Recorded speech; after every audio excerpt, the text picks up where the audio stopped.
Bonjour YouTube, accroche-toi bien parce qu'aujourd'hui on attaque la salle de bain et je crois bien que c'est la pire pièce que j'ai refaite jusque là. Je vais avoir que des surprises, parfois bonnes mais souvent mauvaises. On va tomber sur une véritable catastrophe.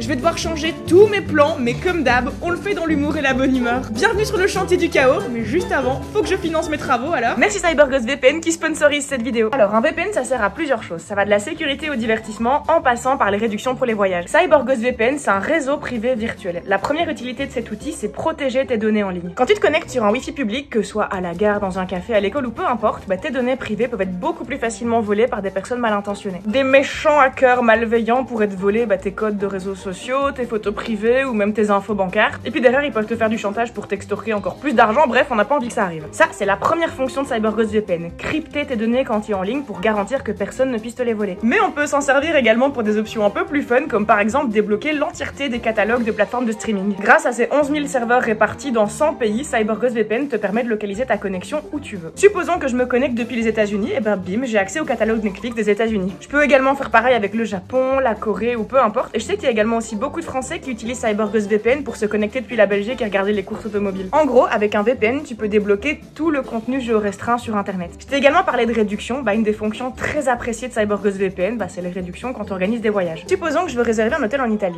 Le site il va détecter que je me connecte depuis la Belgique et du coup il va m'appliquer le tarif gros pigeon de touriste. Par contre, si je localise ma connexion en Italie au moment de faire ma réservation, là comme par magie, le prix il est réduit. C'est fou. Ça marche également pour les avions et un tas de services. CyberGhost VPN ne collecte pas tes données, un seul abonnement peut protéger jusqu'à 7 appareils en même temps. Bien sûr, ça fonctionne sur tous les supports, Apple, Windows, Android, et je suis sûre que ça peut même fonctionner sur ton com poudrier. Alors j'ai forcément une réduction pour vous. En passant par le lien en description, t'as une réduction de moins 83%, soit l'abonnement à 2,03 € et en bonus t'as 4 mois offerts. T'as une garantie de 45 jours satisfait ou remboursé, un support disponible 24 h sur 24, 7 jours sur 7, et les utilisateurs l'ont noté 5 étoiles sur Trustpilot. Si ça t'intéresse, le lien est dans la description, et nous faut qu'on enchaîne parce qu'on a beaucoup de pain sur la planche aujourd'hui, c'est parti. Pour cette salle de bain, on a des grands projets. Les plans sont absolument sublimes et on a déjà choisi les matériaux. Et d'ailleurs, c'est carrément la première fois que je bosse avec une architecte, donc là, la barre, elle est très haut. Mais avant de construire, il faut détruire. Moi, j'adore ça.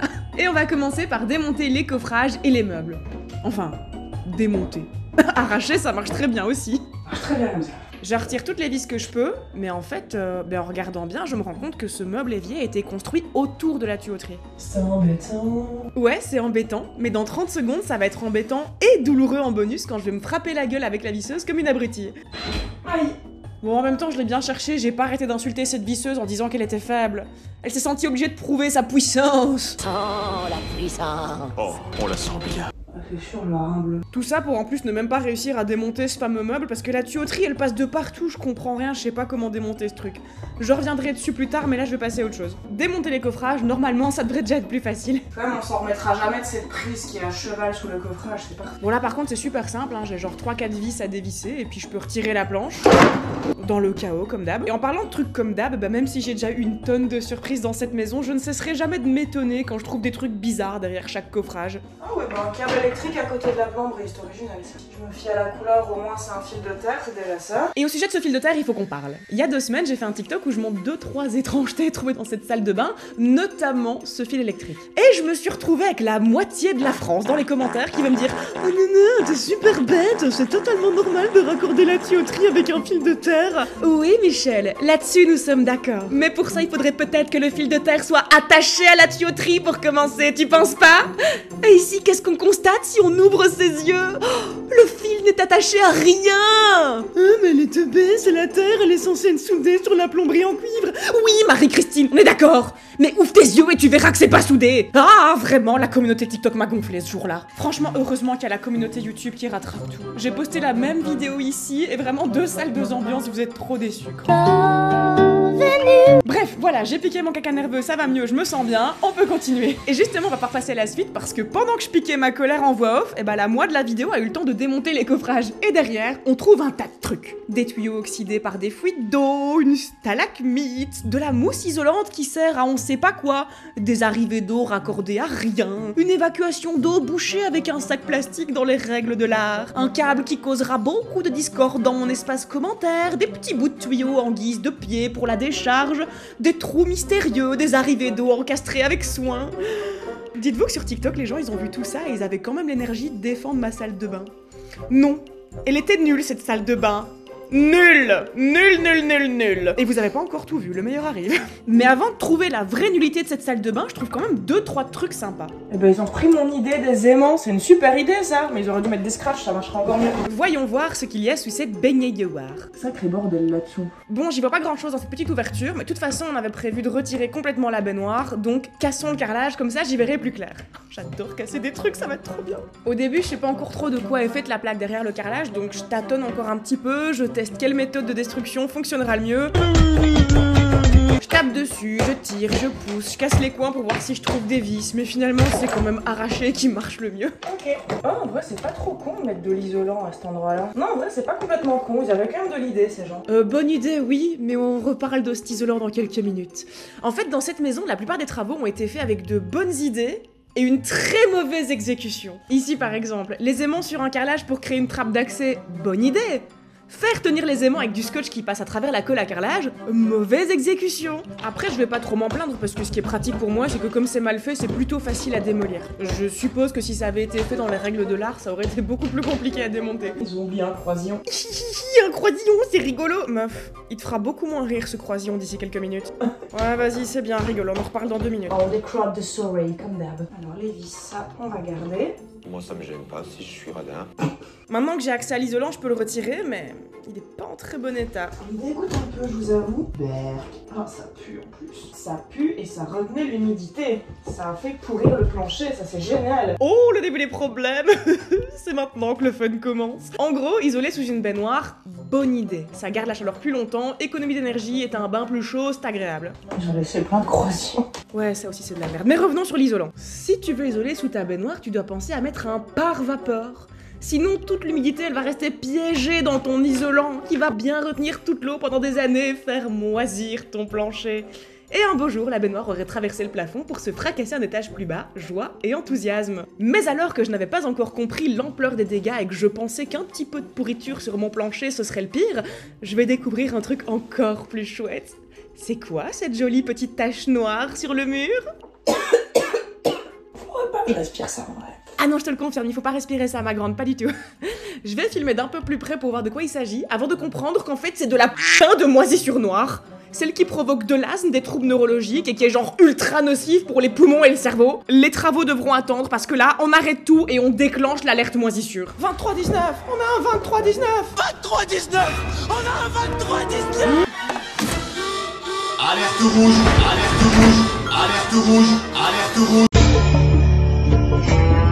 Voilà le plan. La première étape, c'était d'enfermer Pipoun 3 étages plus bas parce qu'il est hors de question qu'il respire cette horreur. Et puis nous, on fonce au magasin acheter des masques FFP3 et des combinaisons jetables pour éviter de garder le moindre sport sur nos vêtements. L'objectif du jour, c'est d'évacuer tout ce qui a été contaminé le jour même. Parce que je vous le dis, je dors pas une nuit de plus avec ça dans la pièce à côté de ma chambre. Et avant de gratter ou de retirer quoi que ce soit, on balance du vinaigre en spray sur les moisissures. Ça les tue en partie, mais aussi comme ça les humidifie, bah ça évite que les spores volatiles se répandent dans l'air. Oh, j'ai les yeux qui piquent avec le vinaigre. Bah oui. Alors techniquement, si c'était juste des moisissures en surface, du vinaigre et bien frotté, ça aurait pu suffire. Mais ici, quand on retire la baignoire, on est obligé de constater que non, c'est pas juste des moisissures de surface. C'est une catastrophe. Je sais pas en quoi étaient les plaques, mais c'était pas fait pour ça. Alors déjà, d'ici, on voit que les plaques, elles ont pas fière allure, mais viens, je te montre de plus près, tu vas constater par toi-même. Les plaques ont l'air d'être complètement pourries en profondeur, et en plus, les vis sont rouillées sur toute la longueur, donc c'est que l'humidité, elle a bien traversé. La vis est complètement rouillée, ça veut dire que le mur est humide sur toute la profondeur. À ce stade, on sait pas encore jusqu'où montent les moisissures derrière le carrelage. J'humidifie au fur et à mesure avec du vinaigre, et puis bah j'arrache un carrelage, il faut que j'en ai le cœur net. C'est moisi derrière les carrelages. Alors normalement, on n'avait pas prévu de retirer la baignoire avant au moins 2 semaines, parce que bah faut quand même qu'on puisse se laver, sauf que là, tant pis si je dois avoir les cheveux gras, il faut retirer la baignoire. Et pour ça, faut d'abord couper l'arrivée d'eau. C'était pas le bon robinet, c'était pas la bonne arrivée d'eau. Bon, normalement, Jimmy aurait dû regarder le trajet des tuyaux avant d'ouvrir un robinet au pif. Non, en fait, le robinet de la baignoire, ce n'est pas celui-là, c'est celui qui rentre de manière mystérieuse dans le mur. À ce stade, on ne sait toujours pas exactement d'où vient l'humidité dans ce mur, mais il est fort probable que les croisillons laissés dans le carrelage aient pu jouer un rôle. Ah là là, qu'est-ce que je me marrais bien avec ce croisillon avant de savoir les conséquences que ça aurait. À cause des croisillons abandonnés dedans, bah les joints de carrelage n'étaient pas étanches de partout, mais y a pire. Oh t'inquiète, on n'est pas au bout de nos surprises. La surprise suivante va concerner ces mystérieuses plaques qu'ils ont mis au mur. Ça devrait être des plaques hydro, mais force est de constater que ça ne réagit pas du tout comme des plaques hydro. Et alors là par contre, on a affaire à un vrai mystère. Normalement, il y a un code couleur pour les plaques de placo. Normalement, quand elles sont vertes, ce sont des plaques hydrofuges, ça résiste mieux à l'humidité, c'est fait exprès pour les salles de bain. Sur cette plaque, normalement, on est supposé trouver la mention BA13H1 ou encore la mention hydrofuge. Et c'est là que ça devient curieux parce que ici, ok, la plaque elle est verte sur le recto, mais le verso déjà il est de couleur carton, donc là c'est un peu bizarre. Autre étrangeté, la seule indication ne dit pas hydro, mais plutôt carton 100% recyclé. Donc tout ça est vraiment très suspect, mais de toute façon, même si on n'avait pas déjà tous ces indices pour se dire que ces plaques n'ont jamais été adaptées à une salle de bain, bah le simple fait qu'elles soient moisies en profondeur nous donne la réponse. Une plaque hydro, c'est pas supposé moisir comme ça. Par contre, je vous interromps 2 secondes, mais... Jimmy, qu'est-ce que t'es en train de faire là? Taper avec marteau, taper. Caillou. Et aussi, par pitié, la prochaine fois, habille-toi, vraiment. Ah là là, désolé pour cet arrêt sur image, on peut revenir sur le sujet des plaques. J'ai retourné internet pour essayer de comprendre qu'est-ce que c'est que cette drôle de plaque qui ressemble à une plaque hydro mais qui réagit pas du tout comme une plaque hydro, mais j'ai pas trouvé. Je sais pas ce que c'est, je sais pas où ils ont acheté ça, mais la seule certitude que j'ai, c'est que c'était pas adapté à ma salle de bain. Et tu sais ce qui était pas non plus adapté dans ma salle de bain? Le scotch en guise de jonction pour la plomberie. Ah bah ça c'est brillant. Où sont les caméras cachées? Non, vraiment que le sketch s'arrête. Non mais je suis pas sûre que vous comprenez bien. Là, l'arrivée d'eau est reliée au robinet avec du scotch. Je répète, avec du scotch. Donc reprenons depuis le début. Dans cette salle de bain, les arrivées d'eau sont connectées avec du stupide papier collant. Par-dessus, il y a des plaques mystérieuses en carton 100% recyclé. Par-dessus, il y avait un carrelage dans lequel on a oublié plein de croisillons, histoire de bien laisser passer l'humidité dans les joints. Et puis on s'étonne que le mur soit tout pourri. Mais quelle surprise! Je suis soulevé de stupeur. C'est surprenant, vraiment. Et même si on n'avait pas encore coché tous les critères du bingo de la moisissure, on avait encore les bonus isolant sans pare-vapeur sous la baignoire, évacuation d'eau bouchée avec un sac d'élèves, et puis le câble de terre qui était raccordé à rien du tout. Je crois que la salle de bain, c'est honnêtement la pire pièce qu'on a refaite jusqu'à présent. La bonne nouvelle, malgré tout, c'est qu'on a quand même réussi à évacuer en une seule journée tout ce qui avait été en contact avec la moisissure, donc c'est déjà une bonne chose. Il n'y a plus de moisissure dangereuse dans cette maison. Ça dégage. Alors ensuite, il va aussi falloir qu'on trouve des solutions sur comment qu'on se lave maintenant. Alors, scout un jour, scout toujours, j'ai acheté une écuelle à bétail et... on fera avec, hein, on n'a pas le choix. Je protège quand même le sol avec une bâche étanche parce que je pense que ce plancher a pris assez d'humidité dans la gueule ces dernières années comme ça. Est-ce que mon tuyau est assez long pour aller vers les toilettes? Parfait, c'est génial. Voilà le plan d'action. On transfère dans la douche. On ramène pour ramener l'eau froide. Hop dans les toilettes. Et maintenant on attend l'eau chaude. La débrouille, c'est parce que j'ai été squeeze. L'eau chaude est là. Hop là. Et maintenant on peut se laver. Floutage du futur. Ça m'aurait demandé beaucoup moins de travail de faire un floutage normal, mais je trouve ça beaucoup plus rigolo de cacher ma nudité avec un petit chat surpris. Et puis une fois propre, il me reste plus qu'à vider l'eau de la bassine. Et voilà, c'est ma nouvelle routine hygiène pour les prochaines semaines. On secoue la petite goutte. La seule contrainte, c'est que je dois vraiment faire gaffe à pas rester trop longtemps sous la douche parce qu'après, faut que je sois capable de la soulever la bassine pour la vider. Et voilà. Changement de sujet, mais tant que je suis propre, là j'ai envie de faire des travaux un peu moins salissants. J'ai enfin reçu les luminaires pour mon bureau. J'ai acheté 3 petits spots couleur laiton pour remplacer ceux d'origine qui étaient gris et tristes. Hello. Le seul souci, c'est que mes nouveaux luminaires ont pas le même diamètre que les anciens, donc je dois agrandir le trou au plafond. Une fois que j'ai mesuré le diamètre, il me suffit juste de prendre un cutter pour agrandir les 3 trous au plafond, et puis je peux connecter mes petits spots, et c'est déjà super joli, mais pile le moment où j'ai fini, il y a un colis qui vient d'arriver. Il y a un très gros colis qui vient d'arriver. Je devrais peut-être pas taper dessus alors qu'il est écrit fragile. Dans ce colis, il y a 2 trucs qui me font super plaisir. Le premier, c'est ce très joli bulbe qui va me faire un très joli luminaire. Mais le deuxième truc trop cool, c'est l'emballage qu'il y avait autour du joli bulbe. Papier bulle, du papier bulle. Tout le monde aime le papier bulle. Et sinon, pour mon lustre, je définis d'abord la longueur du câble que je veux laisser, et puis faut prendre son courage à 2 mains quand il s'agit de couper le fil. Allez, go. Maintenant, on va aller connecter tout ça là-haut, mais l'arrivée d'électricité, elle est un petit peu fat, hein. Je suis pas sûre que ça va rentrer dans le socle. Du coup, je vais peut-être devoir dénuder le câble ou chipoter un petit peu avant de connecter tout. Bonjour, toi. Ah, voilà, je peux le rentrer. Bah écoute, on va pas s'emmerder, hein, on va faire comme ça. Parfait, tip top, tip top. Du coup, ça pourra rentrer dans le socle sans problème. Et maintenant, bah, il me reste à percer 2-3 trous, à enfoncer 2-3 chevilles. Et puis bah après, faut que je connecte les câbles. Le fil bleu avec le bleu et le noir avec le noir. Oh, c'est de la ségrégation électrique, ça. C'est pas bien. Bon, me voir connecter une lampe, c'est pas non plus le sujet le plus passionnant de l'année, donc j'accélère un petit peu. Une fois que tout est connecté, bah, je peux poser le socle et attacher le bulbe. Et puis maintenant, bah, c'est l'instant de vérité. Parce que, bah, pour rappel, je suis pas électricienne, hein, moi j'ai aucune garantie que ça va marcher. Yay! Trop cool, je suis fière de moi. Ouais, je sais, il me faut pas grand chose pour être fière de moi. Oh, c'est bien.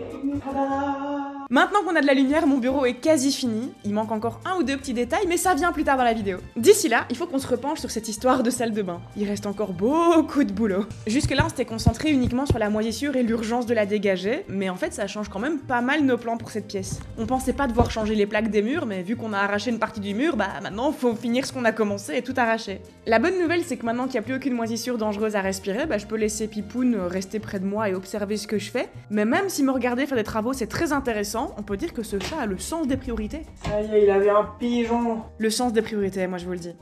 Et pendant que Pipoun accomplit la tâche extrêmement importante d'observer un pigeon à travers le Velux, bah moi faut que je continue à détruire ma salle de bain. Oh, c'est une blague. Oh, de l'isolant humide, comme c'est chouette. Et oh, mais quelle bonne surprise, une autre jonction faite en scotch. Cette fois-ci, ils ont juste enfoncé un tuyau de cuivre dans un tuyau en Alpex et ils se sont dit qu'avec un petit peu de papier collant autour, ça ferait l'affaire sur le long terme. C'est génial. Et puisqu'une bonne surprise n'arrive jamais seule, à ce moment-là, Jimmy m'appelle à la cuisine parce qu'il a découvert autre chose. J'ai découvert un truc de génie encore dans la maison. Encore? Tu vas adorer, vraiment, c'est génial. Vas-y, surprends-moi. Là, ici, une l'évier. Ici, on a une évacuation, n'est-ce pas? Ouais, c'est un trop plein d'eau, ouais. Je fais le trop plein d'eau, normalement. Bah, ça va dans les égouts.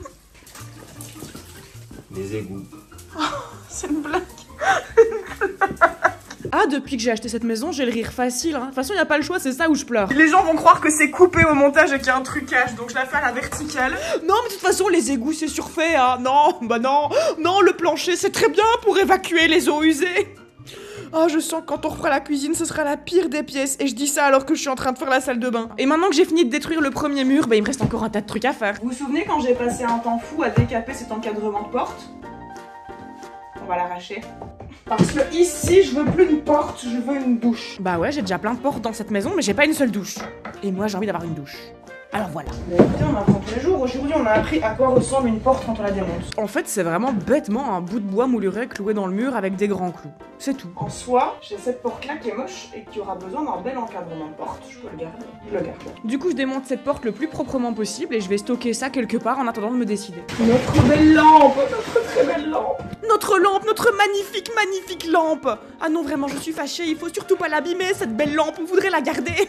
Non, je déconne, on s'en fout. Bon, maintenant, on va regarder ce qu'il y a là. J'ai aucune idée de ce qu'il y a dans ce coffrage, mais la seule façon d'être fixé, c'est en le démontant. Alors pour l'instant, j'ai encore rien trouvé dans le coffrage, mais en le démontant, je me rends compte que le mur face à moi, il bouge, il est pas fixe du tout. Terrible, j'ai l'impression qu'il faut que j'enlève cette plaque là aussi. Alors si je m'écoutais, je le ferais. Mais je connais Jimmy. Et lui, il m'aime pas. On en reparlera plus tard. Je sais que Jimmy n'aime pas du tout détruire des trucs dans la maison, mais on en reparlera, on verra. Une chose à la fois. Mais stop les travaux! Là, il se passe un truc beaucoup plus important là tout de suite. Le pigeon, Loulou. Regarde. Je trouve ça important en tant que parent de m'intéresser au centre d'intérêt de mon enfant. Il aime bien les pigeons, alors je m'intéresse aux pigeons pour lui faire plaisir. Tu le vois le pigeon? Il est là. Il est là. Il est courageux ce pigeon. Regardez où il est. L'insolence. L'insolence du pigeon. Bonjour. Un plat. On observe, hein, Loulou, on ne fait rien d'autre. On fait que observer. Je sais rien y faire, mon Loulou, t'as bien vu, je suis trop petite. Pipoun n'en a rien à cirer que je suis trop petite, lui il veut atteindre le pigeon. Aïe, oui, aïe, Loulou, je suis pas un arbre. Je suis pas un arbre, je suis son larbin, c'est encore pire. Il sait très bien que s'il a pas envie de descendre de là pendant 2 heures, moi je vais pas bouger pendant 2 heures. Et heureusement que je suis assez musclée pour tenir la position indéfiniment, parce que ça peut durer un moment. Ça va, vous? Moi, je fais l'arbre à chat pour que Pipoun puisse observer le pigeon d'un peu plus haut. Tout va bien, la vie est belle.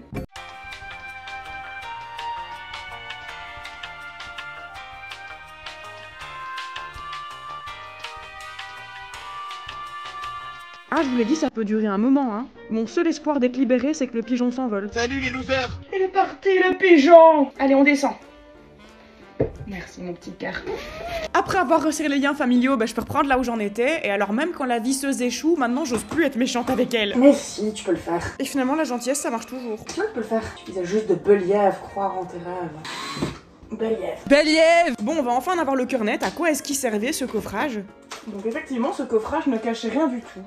On va savoir. Je sais pas, peut-être que c'était juste pour le plaisir de faire un coffrage. Je confirme, il servait à rien ce coffrage. Vraiment, il y avait rien derrière, il y a pas de câble, il y a pas de tuyau. Je sais pas à quoi il sert. Bon, et finalement, je me suis décidée. On va arracher toutes les plaques de la salle de bain pour les remplacer avec des vraies plaques hydrofuge certifiées. Ce sera plus de boulot, oui, mais au moins je pourrai dormir paisiblement la nuit sans craindre que mes murs ne moisissent derrière mon futur carrelage. Et pour ce mur-ci, je dois d'abord péter une zone stratégique. J'ai cassé le mur. Donc là, j'ai pété tout le mur autour de l'interrupteur, comme ça je peux laisser l'interrupteur là où il est. Et maintenant que j'ai plus d'obstacles sur mon chemin, je peux me défouler. Alors oui, je pourrais enlever les vis et faire ça proprement, mais je préfère la méthode tout casser. Pourquoi payer une rage room quand on peut démolir sa salle de bain? Il y a des gens qui payent pour pouvoir casser des trucs. Moi, je peux le faire gratos et en bonus à la fin, j'aurai une super salle de bain. Allez, Belièvre. Belièvre, croire en nos rêves. Never say never. Franchement, aujourd'hui, je m'amuse bien, je passe une trop bonne journée. J'adore détruire, ça me détend.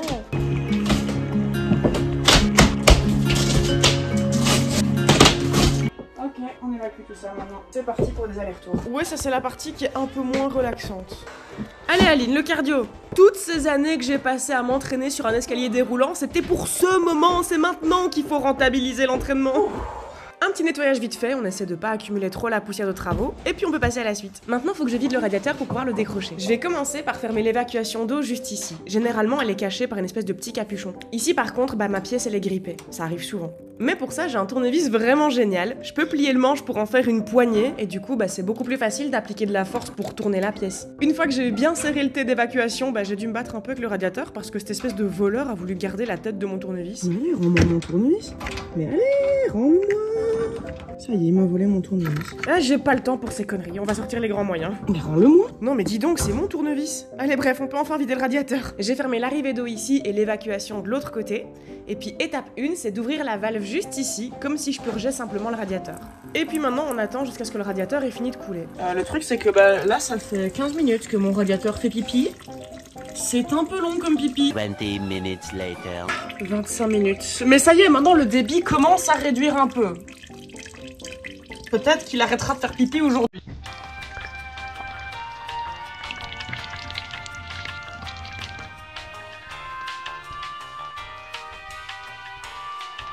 $346 minutes later. Bon, ça coule encore, mais le débit est vraiment très réduit, donc je pense qu'on peut passer à la suite. Alors, on ferme ici. La valve est bien coupée. Et puis maintenant, il est temps de décrocher l'évacuation pour que le radiateur puisse se vider totalement. Et voilà.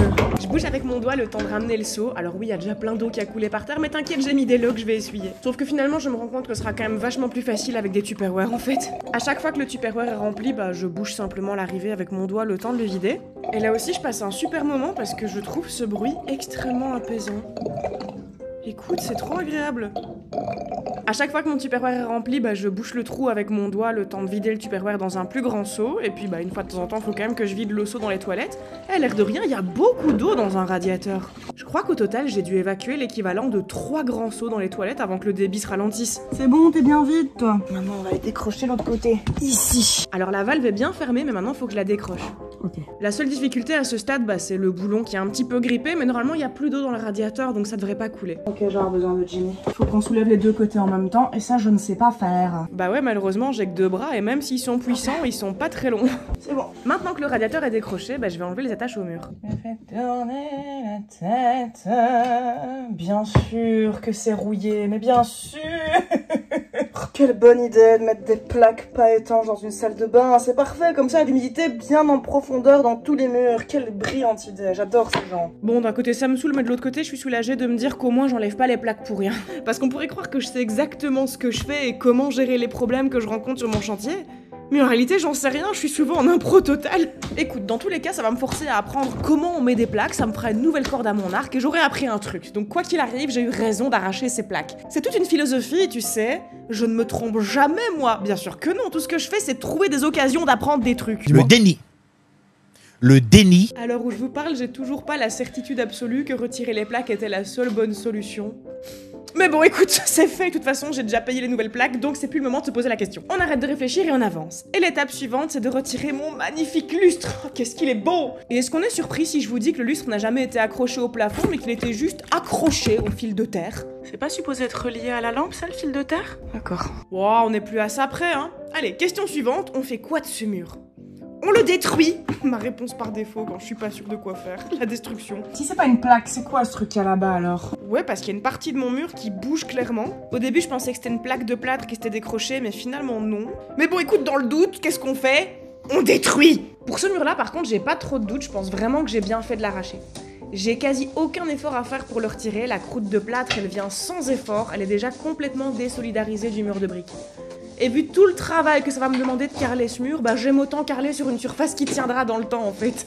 Quand je vois comme ça vient facilement, j'ai l'impression que le simple poids d'un carrelage sur cette surface suffirait à la faire tomber. Et faites pas attention, je m'amuse bien. Enfin, je m'amusais bien jusque-là, jusqu'à ce que la plaque ne veuille plus coopérer.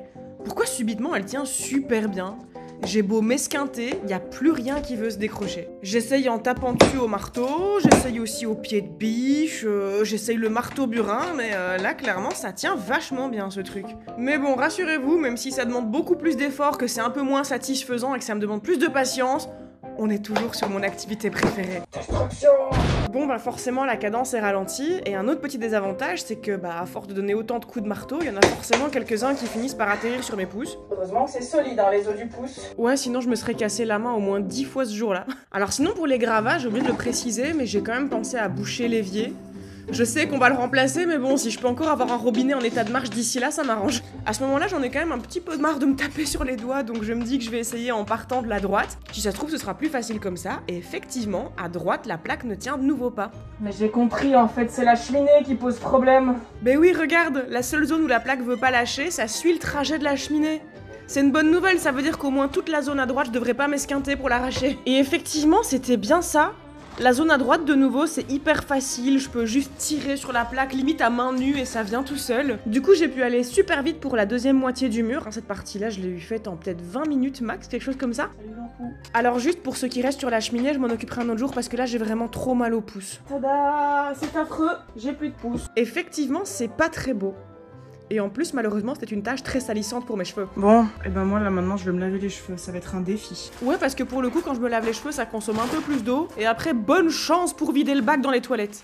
Faudra que je trouve d'autres solutions à mettre en place avant que j'ai une nouvelle salle de bain. Changement de sujet, parce que la salle de bain, c'est pas demain la veille qu'elle sera terminée. Par contre, une pièce qu'on est sur le point de terminer à 100%, c'est mon bureau. Alors, il me manque encore l'élément central, un bureau. Et pour ça, je vais utiliser cette grande chute de chêne massif. Dans cette pièce, j'ai déjà fabriqué ce meuble, ce coffrage et ce cache-radiateur dans l'exact même bois. Il me restait une grande chute, donc autant tout assortir en faisant mon bureau avec le même bois. Et en plus, il était plutôt cher ce bois, donc autant rentabiliser les chutes. Pour le support, j'ai acheté des tréteaux Ikea que je trouve assez jolis. Je te montre un peu plus en détail juste après. Mais avant, j'ai enfin reçu la touche finale pour cette pièce. Dès les tout premiers croquis, je savais que je voulais des stores en bois. Alors il y a juste eu un petit incident au moment de les déballer. Alors j'ai bien vu qu'il y avait une pièce qui avait volé, mais j'ai beau chercher dans toute la pièce, je la retrouve pas. J'ai cherché sur le fauteuil, sous le store, dans le papier bulle, sous le bureau, j'ai même regardé dans le cache-radiateur, genre la pièce avait une chance de passer à travers la grille. Je comprends pas. La pièce est introuvable. C'est impossible. J'ai cherché dans tous les endroits les plus random de la pièce avant de juste laisser tomber. Y a pas le choix, je la retrouve pas. Je sais pas ce qui est tombé, on va espérer que c'était pas trop important. Ok, pause, je suis à ligne du montage. Là, le truc, c'est qu'en déballant, j'ai fait voler un des morceaux et j'ai passé genre 35 minutes à chercher ce morceau, je l'ai jamais retrouvé. J'exagère complètement, en vérité, je l'ai cherché à peine 4 minutes avant de lâcher l'affaire. Et j'en suis venue à la conclusion que j'avais juste du mal voir et que, je sais pas, il manquait un morceau et tant pis. Et là, en voyant le ralenti, je peux voir que la pièce que je cherchais est tombée sur le fauteuil. J'ai filmé ça il y a plus de 2 semaines. Ça faisait 2 semaines que je m'étais fait à l'idée, voilà, c'était comme ça, il manquait une pièce. Alors que depuis le début, elle était juste là. Ça faisait 2 semaines qu'il était là. Et moi, j'ai failli appeler le magasin en disant « Oui, allô, je suis pas contente, il manque un morceau !» Du coup, j'ai enfin pu mettre la dernière pièce manquante, mais revenons en arrière dans le passé au moment où je viens de recevoir les stores. Pour la mise à niveau, je fais ça avec mon niveau laser, je prends toutes mes petites mesures, tous mes petits repères, et puis on va pouvoir percer. Bon, ça va encore être un cadrage tout pourri. Le cadrage est pourri, mais rassurez-vous, normalement c'est un des derniers cadrages pourris dans cette pièce parce que bientôt j'aurai le droit de filmer les fenêtres, ce sera génial. Bon, et sinon moi qui pensais garder les cheveux propres au moins 24 heures, pas du tout. Percer des trous, ça fait masse de poussière. Il pleut de la coke. Il Il pleut de la coke. Rentrez vos blancs drogués. J'ai un doute sur les paroles. J'ai comme l'impression que c'était pas trop ça les paroles d'origine. Allez, j'ai fini de mettre les attaches. On peut attacher mon store. Parfait. Oh, c'est génial. Oh, je suis joie. C'est merveilleux. Fantastique, génial, merveilleux, formidable. Ça fait 2 ans que je rêvais de ces stores en bois. C'est peut-être le seul choix de déco sur lequel j'ai jamais eu le moindre doute depuis l'achat de la maison. C'est chaleureux, ça fait une super jolie lumière, j'adore les motifs que ça crée dans toute la pièce. Ah, je suis trop fan de mes jolis stores. Il me reste plus que le 3e store à installer, donc je répète toutes les opérations, la mise à niveau, les petits repères, percés, attachés. Alors, ok, c'est joli, mais bien plus important que ça. C'est officiellement la dernière fois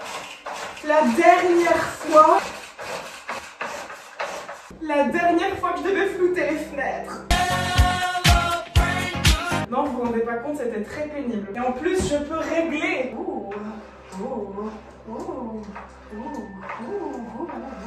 Bon, j'arrête. Bon, et quitte à avoir les cheveux pleins de plâtre, bah autant rester sur des tâches salissantes jusqu'au bout, et c'est parti pour quelques allers-retours au parc à conteneurs. On en a des choses à évacuer. Et puis l'air de rien, bah on a encore beaucoup de choses à détruire dans la salle de bain. Bon, maintenant on va attaquer le plafond. Le plafond. Ça va être très désagréable. Ça va être salissant, mon petit cœur. J'ai déjà dû abattre un autre plafond dans la maison, et je t'avoue, j'en garde pas un excellent souvenir. C'était répugnant. Il y avait des kilos de poussière de peau morte, ça me dégoûtait. Mais heureusement pour moi, dans cette pièce, ici, ça va être beaucoup moins cracra. Beaucoup moins de poussière que ce que je craignais. C'est génial. Ah, et sinon, je suis désolée, je vais vous gonfler avec ça, mais j'ai de nouveau une chanson à la con en tête. Tout cassé. Plein de vis gratuites.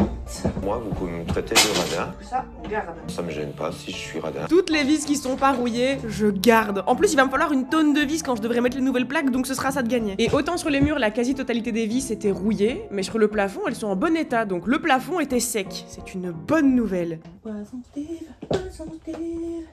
il est orange, il a des bras et des jambes. Alors pour le plafond, franchement, tout se passe bien, c'est un peu l'autoroute de la facilité. Je tombe juste sur un truc un peu bizarre. Qu'est-ce que ça fout là? Pourquoi il y a une gaine pour câble électrique ici qui est reliée à rien du tout? Nous ne le saurons jamais. Ça fait partie des nombreuses questions sur cette maison qui resteront sans réponse jusqu'à la fin des temps. Il me reste encore quelques plaques à retirer autour du Velux. Oh, vous êtes tombé encore. Je disais donc qu'il me reste encore quelques plaques à retirer autour du Velux. Oh écoute, laisse tomber. De toute façon, j'ai quasi fini, il me reste plus que cette zone-là à déplaquer. Je casse la plaque autour du câble électrique pour pouvoir le libérer, mais en fait, ça fait tomber une plaque d'isolant au passage. Je la remettrai plus tard, je vais d'abord terminer ce que j'avais commencé. Pour cette immense plaque, bah, j'appelle Jimmy pour m'aider à retenir sa chute, et c'est la seule plaque de toute la pièce qui était super cracra. C'est un petit peu mystérieux, hein, parce que toutes les autres plaques du plafond, elles étaient impeccables, comme si quelqu'un avait passé l'aspirateur dessus pendant toutes ces années. Il y avait une seule plaque sale, va savoir. Par contre, ça nous fait enfin une bonne nouvelle dans cette maison. Tu vois là, la plaque d'isolant qui est tombée? Ici, ça fait un trou. Hop là, faudra que je la refixe, la plaque d'isolant. Mais grâce à ce trou, qu'est-ce qu'on peut voir, enfin? Attends, je monte sur la toilette pour aller voir ça. Le toit. Le toit. Et tu comprends peut-être pas encore ce que je veux te montrer, mais regarde, ça. Ça, là, ça, c'est un toit tout neuf et en bon état. Enfin, un point sur lequel on m'a pas menti à l'achat de cette maison, c'est génial. Non, parce qu'il y a beaucoup de défauts où j'ai laissé passer, j'en fais de l'humour, on rigole tous ensemble, haha, c'est drôle. Mais si le toit avait été moisi et que je devais le refaire, là par contre, je vous le dis, j'annulais la vente et j'appelais le notaire, c'est certain. Parce que refaire un toit, déjà, ça coûte un peu très cher, beaucoup, super cher. Mais surtout, si on doit refaire le toit, ça veut dire qu'on doit arracher tout le dressing tout neuf qui est sur mesure sous le toit. Et non, non, vraiment non. Donc je suis ravie de savoir que la plaque d'isolant qui est tombée révèle un toit en bon état, ça c'est super. Alors oui, effectivement, j'étais même pas supposée m'en inquiéter, hein. Quand t'achètes une maison et que les conditions du notaire te disent que le toit est neuf, y a pas de doute, c'est que le toit est neuf. Genre y a des lois qui... voilà, bref. Mais nous sommes dans une maison où le trop-plein des robinets n'est relié à rien. Ce ne serait pas la première mauvaise surprise mensongère sur laquelle je tombe. Je sais pas si on se rend compte, hein, mais je suis au stade où je suis agréablement surprise, voire choquée, quand une des conditions qui était annoncée à la vente de la maison est respectée. Je vois ça comme une bonne surprise alors que ça devrait juste être la norme. Always look on the bright side of the life, hein, comme disait Brian. Aucun rapport, mais c'est l'heure où la lumière est la plus belle dans ma maison. Du coup, j'en profite pour te montrer un peu ce que ça donne avec le nouveau bureau sur tréteau, les stores, les luminaires et tout et tout. J'adore cette pièce, je suis trop contente de ce que j'ai fait dedans. Allez, c'était bien sympa cette petite parenthèse, mais maintenant faut se remettre dans les travaux et on va s'y mettre avec cette petite toilette. Et puisque tous mes outils de plomberie sont déjà sortis, eh ben profitons-en pour décrocher le radiateur. Je vais déjà retirer les caches parce qu'ils sont gondolés et abîmés. Je suis pas sûre de les garder, en plus j'aime bien le look à l'ancienne des radiateurs sans cache. Et alors là par contre je dois vous avouer que j'ai pas été super maline. Je vous laisse essayer de trouver mon erreur pendant que j'attends que le radiateur ait fini de faire pipi. Eh ben, il y en a de la pression là-dedans. Incroyable, hein, une telle quantité d'eau dans un si petit radiateur. On pourrait presque croire que j'ai oublié une étape. C'est long. C'est très long. Oui, c'est long. Et tu n'en tires pas la moindre conclusion? Intéressant, Steve. Eh ben non, apparemment, je n'ai toujours pas compris mon erreur. Comment un si petit radiateur peut contenir autant d'eau? Bah il peut pas. Du coup, ce serait peut-être le moment d'activer son cerveau et de réfléchir, parce que là, ça commence à faire un moment. Je m'ennuie. Je m'ennuie profondément. C'est nul le boulot, on s'ennuie. Bah du coup, pour t'occuper, tu pourrais peut-être essayer d'utiliser ton cerveau, ça pourrait peut-être même te donner la solution. Ah, je suis con. Oui. Je sais pourquoi ça s'arrête jamais de faire pipi. Si je ferme pas le T d'évacuation, évidemment, là je suis en train de récupérer toute l'eau de l'étage au-dessus. Bah forcément, il y a encore 2 étages au-dessus de ma tête, donc si je ferme pas l'évacuation, je récupère l'eau des 2 étages entiers dans mon petit Tupperware. Ça devrait beaucoup mieux fonctionner comme ça. Peut-être. Purge du radiateur, épisode 2. À ton avis, maintenant que j'ai fait les choses dans les règles de l'art et que j'ai bien fermé le T d'évacuation, il faudra combien de secondes avant que le radiateur ait fini de faire pipi exactement? Ça aurait pu aller si vite. Moins de 4 secondes. C'est pas grave, c'est pas grave. Au moins c'est joli d'être blonde. Always look on the right side of life. Bref, je peux enfin dévisser l'évacuation et vider le radiateur pour de bon. Je fais ça avec juste 2 Tupperware, le temps que j'en remplisse un, bah je vide l'eau dans les toilettes et puis je les intervertis et puis voilà. Une fois que le radiateur a arrêté de couler, bah c'est qu'il est vide et que je peux enfin le décrocher. Je me rends juste compte que j'arriverai pas à décrocher les attaches comme ça à main nue, il faut que j'aille chercher du fil de fer. En gros, la plupart des radiateurs, ils sont attachés avec ce genre d'attache qu'il faut soulever pour libérer le radiateur et en général c'est beaucoup plus facile avec un fil de fer. Ouais, je suis désolée, j'ai eu cette chanson en tête toute la semaine.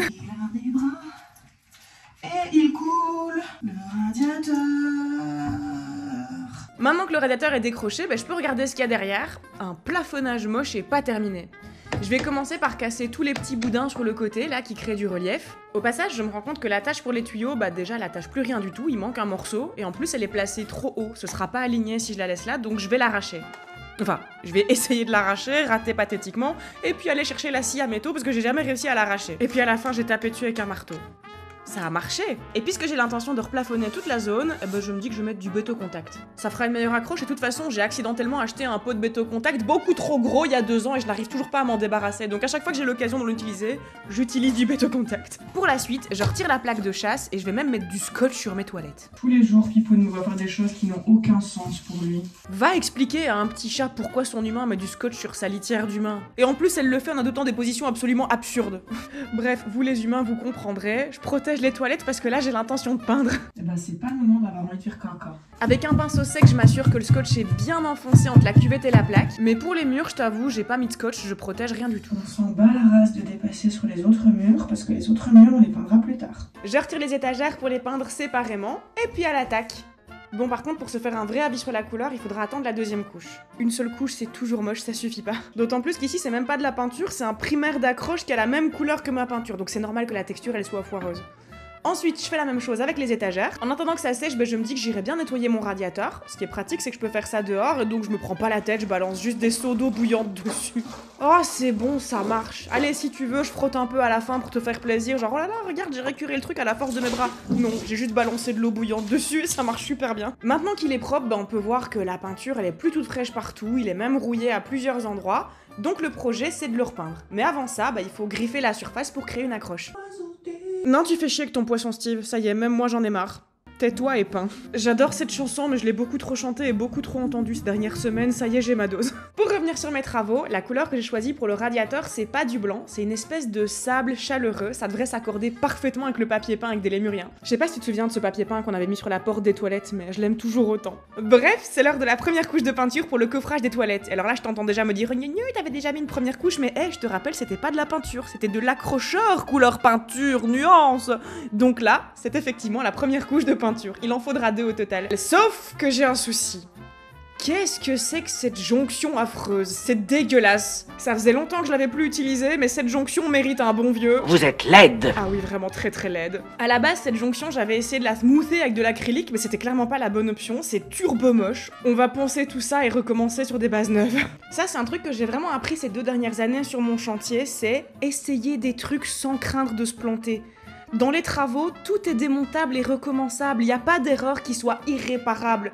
C'est le principe du bricolage de réparer des trucs, donc essaye, plante-toi et au pire tu recommenceras et t'auras appris un truc. Je profite que ma toilette soit déjà poussiéreuse pour poncer les jonctions au plafond. Je crois que ça fait genre 1 an qu'elles attendent d'être poncées. Et puisqu'on en est à faire de la poussière de ponçage, eh ben on va poncer le châssis tant qu'on y est. Je retire la poignée du châssis et puis c'est parti.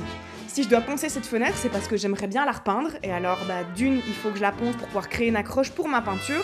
Et ensuite, il y avait une espèce de vernis sur ces fenêtres-là et il faut que je la retire pour que ma peinture accroche bien. Je dépoussière vite fait la pièce maintenant que j'ai fini de poncer et puis on peut attaquer la jonction. Sur ma première tentative de jonction, c'était fait avec de l'acrylique, mais finalement, je vais utiliser le produit fait pour.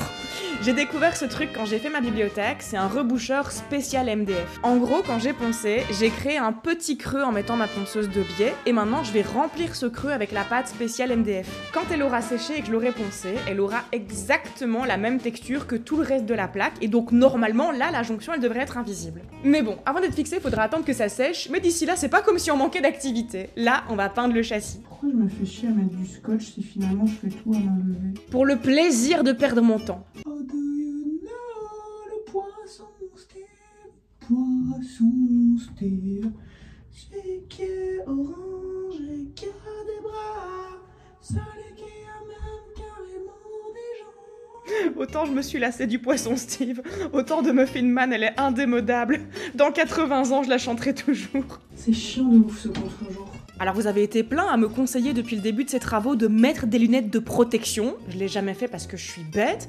Résultat, c'est mes lunettes de vue qui ont pris tous les impacts depuis 2 ans. Maintenant mes lunettes de vue sont complètement griffées et à la moindre lumière, je suis éblouie, je vois plus rien. J'irai changer de lunettes dès que j'aurai le temps, mais là j'ai encore trop de travaux à faire. Il faut par exemple que je peigne les planches de mes étagères, que je ponce la jonction 2.0. Je sens quand même toujours un petit creux ici, donc je vais refaire un deuxième passage. Que je fasse un deuxième passage avec ma pâte parce que je suis hyper perfectionniste. Enfin bref, tu l'as compris, je fais passer tout et n'importe quoi en priorité devant le simple fait de pouvoir utiliser mes 2 yeux. Un jour, je rachèterai des lunettes, mais je me connais, je sais que ce sera pas demain. Le temps que la pâte sur ma jonction sèche, je vais faire un autre truc vite fait. Je vais juste mettre une première couche de plâtre à cet endroit-ci. Et puis maintenant, en fait, la pâte, elle sèche super vite, donc je peux déjà la poncer. J'espère que cette fois-ci, ce sera la bonne. Et franchement, au toucher, ça a l'air d'être parfaitement lisse. Maintenant que j'ai plus rien à poncer dans la pièce et donc que normalement, je devrais plus trop y faire de poussière, bah je peux nettoyer une bonne fois pour toutes. Et puis j'ai surtout hâte de voir le résultat final avec de la peinture sur ma tranche maintenant. Loulou! Oui, Loulou, dans 6 minutes on mange. Le pauvre petit ragondin commence à avoir faim. C'est comme ça tous les jours à heure fixe. C'est terrible, on meurt. Loulou, enfin! Le petit ragondin a toujours été quelque peu dramatique au sujet de la nourriture.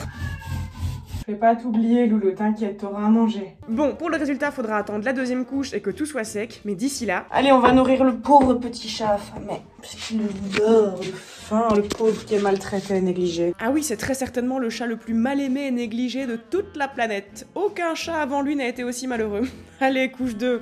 Dès que ce sera sec, on pourra admirer le résultat, et en attendant, bah moi je vais m'occuper du châssis qu'il faut peindre. Le truc, c'est que j'ai toujours le même problème de lunettes, alors j'essaye de peindre sans mes lunettes, mais je vois que dalle, je suis aveugle. Du coup, Jimmy est gentil, il a essayé de m'installer une lampe pour contrebalancer le contre-jour. Ça résout pas le problème à 100%, mais j'y vois déjà beaucoup plus clair. Et puis il y a le radiateur aussi qui a besoin d'une 2e couche.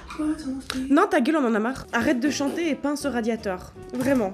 C'est un conseil d'amis. Enfin, de moi-même à moi-même. Personne ne regardera jamais ces zones de mon radiateur, mais au fond de mon cœur, moi je saurais qu'elles sont peintes et ça me fera du bien à l'âme. Tant qu'on en est à peindre un tas de trucs, je vais également glow up les attaches de mon châssis. En gros, ça c'est juste des petits caches qui se mettent par-dessus les charnières du châssis, et j'ai une bombe de peinture dorée qui fait un effet un petit peu doré laiton, qui marche super bien sur ce genre de truc. Je ponce un peu les pièces pour créer une accroche. Je pchit la peinture jolie sur mes pièces en plastique, et puis on viendra plus tard quand ce sera sec. Pendant que je m'occupais de tout ça, le coffrage des toilettes a eu le temps de sécher, donc je peux enfin remettre les étagères, parce que ça y est, on a mis la dernière couche. Et ce qui est pas mal sur ce plan vidéo, c'est que tu peux peut-être mieux comprendre pourquoi j'ai choisi cette couleur. Alors pour l'instant, la porte elle est protégée avec du plastique, mais on voit quand même le papier peint au travers par transparence, et l'idée c'est d'assortir toute cette pièce avec ce très joli papier peint.